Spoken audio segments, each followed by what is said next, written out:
Yo, yo, yo, yo, yo, yo, yo. What's good with it? It's the homie Mac, music, art, culture, knowledge. Each one, teach one, peace and love. Reporting live from the Dogon.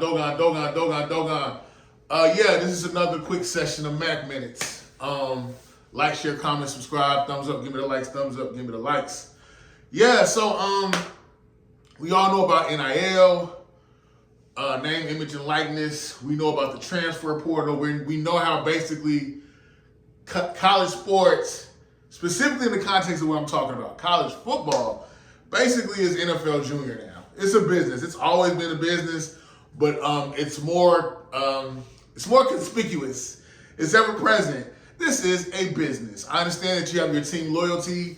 You love the school spirit, but at the end of the day, checks are getting cut. People are getting paid. It is what it is. This is the new normal. Shout out to the homie Nico Imaleva. I'm not sure if I'm pronouncing his name right.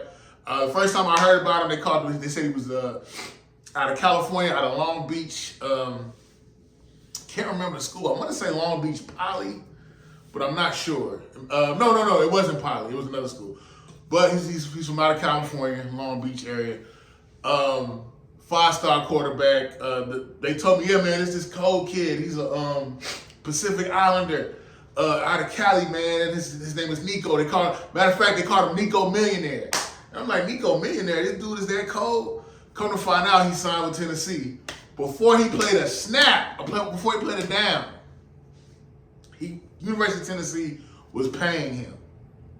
Okay, so keep that in context. They were paying him.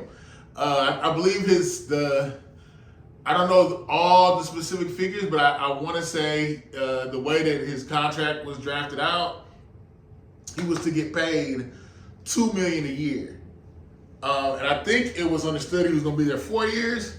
So in total, he would get $8 million plus. Nico wanted more money. Nico decided he wasn't going to play in the spring game. He wasn't going to practice at Tennessee. His contract was worth, I think it was like $2.2 million a season.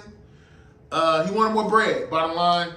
Do I think he's wrong for that? No. I mean, at the end of the day, he helped Tennessee get to the playoffs, something that Tennessee football has not really been especially relevant in recent years. So he helped them get to the playoffs. And understand, when Tennessee made the playoffs, I think Josh Hopel, I don't know how you pronounce his last name, he's the head football coach in Tennessee. He got a bonus for them making the playoffs. I think he got like over $1 million bonus for making the playoffs, having a winning season. So I get it. But at the end of the day, what differentiates that from Nico is the way the contracts were drafted. The way the contract was drafted for the coach, it was incentive based. So my thing with Nico is this: cool, I get it. You deserve more money. I get it. You probably saw how University of Miami Hurricanes, they broke bread with Carson Beck. I think he got over $4 million for a year. And Carson Beck didn't really do much up in Athens at UGA last season. So I get it. He's thinking, man, I done brought my team to the playoffs. I'm that dude, man. Y'all need to cut this check. But bear in mind, Nico, the way you should have honored your contract. I'll say that. If what you signed on the dotted line was, hey, 2.5 million a season over 4 years, that's what you signed up for, bro. So honor your contract. But at the same time, contracts get redone. You know, they get restructured. So it is what it is. I guess Tennessee. I don't feel like Tennessee is wrong. I don't feel like Nico's wrong. Again, I say honor your contract, but hey, it's capitalist infrastructure. His contract, from my understanding, I don't think it was incentive based. But yeah, Tennessee's coach, he was just like, no man is big in the program. We're not cutting the check. I respect it. Nico's like, hey, I'm not cutting the check. I'm dipping. I respect it. So yeah, he's doing what's best for him. I feel like there's a term called ordo ab chaos, which translates to order out of chaos. I feel like the NCAA is really letting all this go on because it's wild, wild west right now. And I think they want things to run rampant to justify restructuring the infrastructure of NIL deal and the transfer portal. So I think eventually this is going to get revamped. It's going to become more rigid. The NIL, these NIL collectives, the money that's being thrown around, I think it's going to become more rigid and maybe not necessarily to the players' benefit. But yeah, the NCAA been treating these kids like indentured servants for years.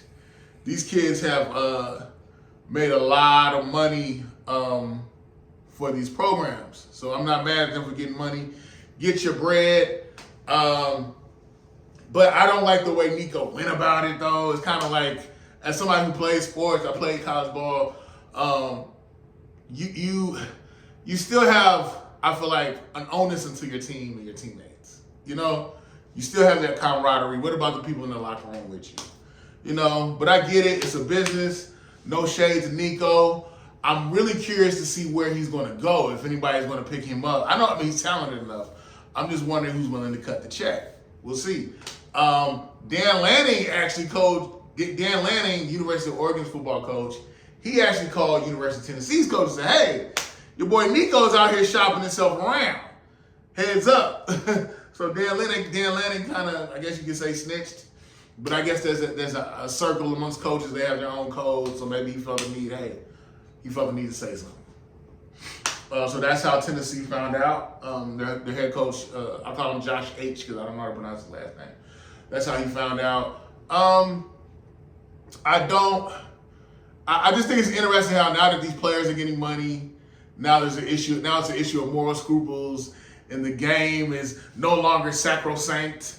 No. These kids have been getting screwed over for years. I'm glad that these kids are they have leverage now. So again, I'm not mad at Nico. It is what it is. I don't like the way he went about it, but you know, he's a young dude. I don't even know if he's 21 yet. I don't even think he's 21 yet. He might be 20. He's probably got older people in his ear, you know, telling him what's going on. But yeah, it is what it is. Telling him, he probably has older people around him that are probably telling him, hey, you need to handle it like this, handle it like that. So he's in the crosshairs of all this. And yeah, Nico's providing for his family. He's taking care of his folks at the end of the day. And there's nothing wrong with that. These coaches, these administrators, they've been doing this for years, okay? So, yeah, we'll see what happens. I'm interested to see who picks up Nico. I'm interested to see in the near future how these NIL collectives, how this money, how these rules, the transfer portal, all that stuff, I'm wondering how it's going to be restructured. Because the change is coming. You know it's coming. It's the homie MACK, man. Each one teach one. Peace and love. Signing out from the Dogon. I'm out.